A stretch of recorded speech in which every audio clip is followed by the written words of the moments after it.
Welcome to our explainer. Today, we're going to demystify in vitro fertilization. For anyone just starting out on this journey, it can honestly feel like a winding, super confusing path.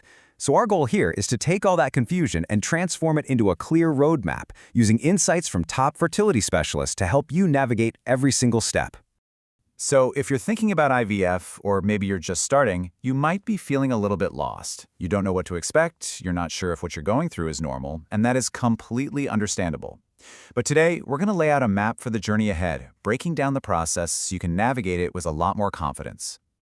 Okay, so let's dive into our roadmap. We're going to cover 5 key stages. First, we'll talk about your personalized starting line. Then, we'll map out the IVF cycle timeline. Third, and this one is absolutely critical, we'll get into something called the attrition funnel. After that, we'll discuss how to reframe what happens when a cycle doesn't go quite as planned. And finally, we'll talk about how you can become your own best advocate. Right from the jump, the most important thing to understand is that IVF should not be a one-size-fits-all experience. A really successful journey starts with a deep dive into your unique data to create a plan that is built specifically for you and nobody else.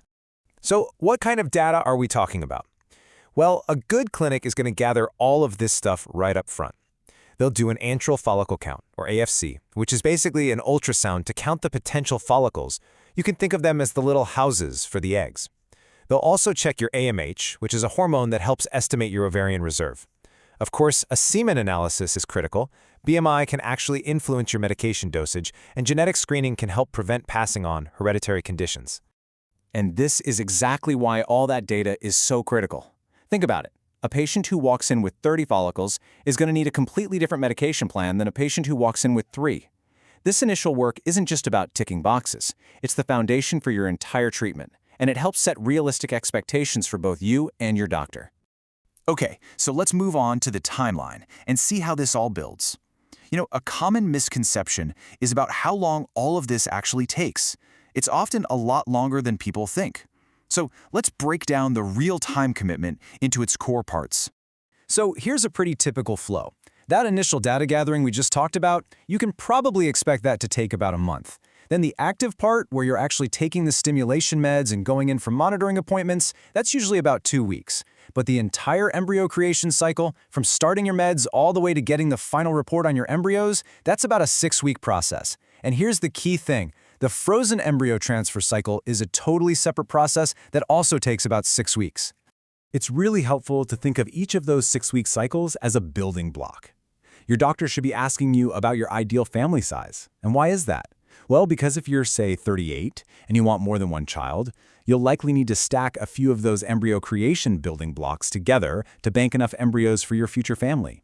Planning this from the very beginning can save you so much time, money, and emotional energy down the road. All right, this next section is, without a doubt, one of the most important things to understand for managing expectations. We're talking about the IVF funnel.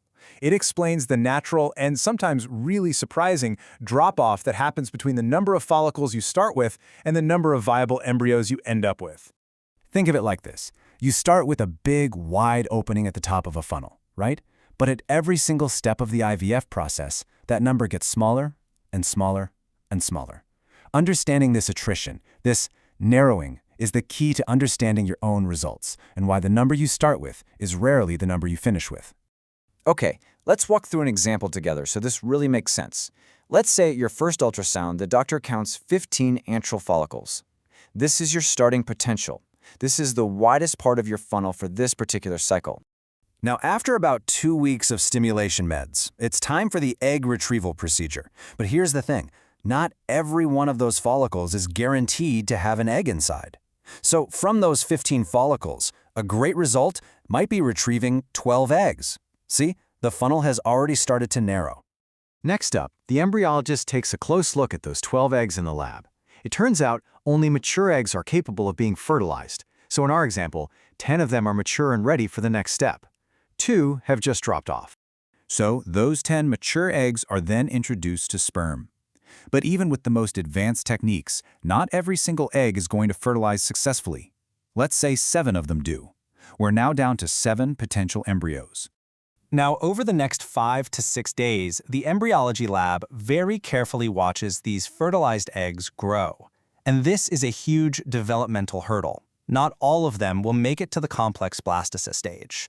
So from our 7, maybe 4 develop into blastocysts. And finally, if you choose to do genetic testing, those 4 blastocysts are biopsied. The results come back, and it turns out 2 of them are chromosomally normal, which means they're suitable for transfer.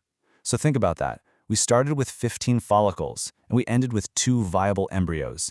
This is the IVF funnel in action, and this is a completely normal result. Now, what happens when that funnel results in 0 normal embryos? It can feel absolutely devastating, but it is so important to try and shift your perspective from seeing it as a failure to seeing it as a data-gathering opportunity that can help figure out the next step. This quote from Dr. Amanda Skellern is just so powerful. Sometimes, the medication protocol does its job perfectly. It gets the maximum number of eggs that was possible for you. But based on your age and your starting follicle count, the most expected outcome, just mathematically, might be 0 normal embryos. It doesn't mean the protocol failed, it just means you may need a wider funnel, meaning more cycles to find that 1 normal embryo. Here's another really key idea that might sound a little strange at first. If, during your monitoring appointments, your body isn't responding the way the doctor hoped, like, say, only a few follicles are growing when they expected many more, a good doctor might suggest canceling the cycle. This isn't a failure. It's actually a strategic move to save you the huge financial and emotional cost of going through with a retrieval that has a really low chance of success. It lets you regroup and try a different approach next time. So all of this information, it really leads to one place: empowering you. When you understand the process, you can become an active participant in your own care and really advocate for a personalized, data-driven journey. So here are 4 concrete things you can do. At every single monitoring appointment, ask your doctor, is my response what you expected to see today? After a cycle, ask, if this one doesn't work, what might we change next time? You can also proactively tell your doctor, hey, I'm okay with canceling if the response is poor, so they know you're on the same page. And this one's big. Ask who will be doing your scans. Ideally, it's a physician who can have a real-time strategic conversation with you right then and there.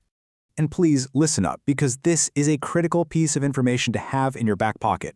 The American Society for Reproductive Medicine, that's the main governing body, has an official opinion stating that a low AMH level by itself is not a valid reason to deny a patient the chance to try IVF with their own eggs.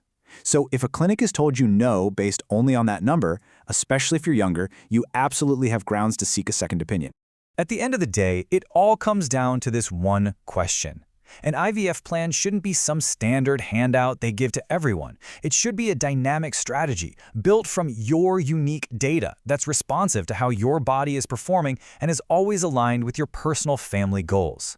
Demanding that level of personalization isn't just your right, it's the key to navigating this journey with clarity and with purpose.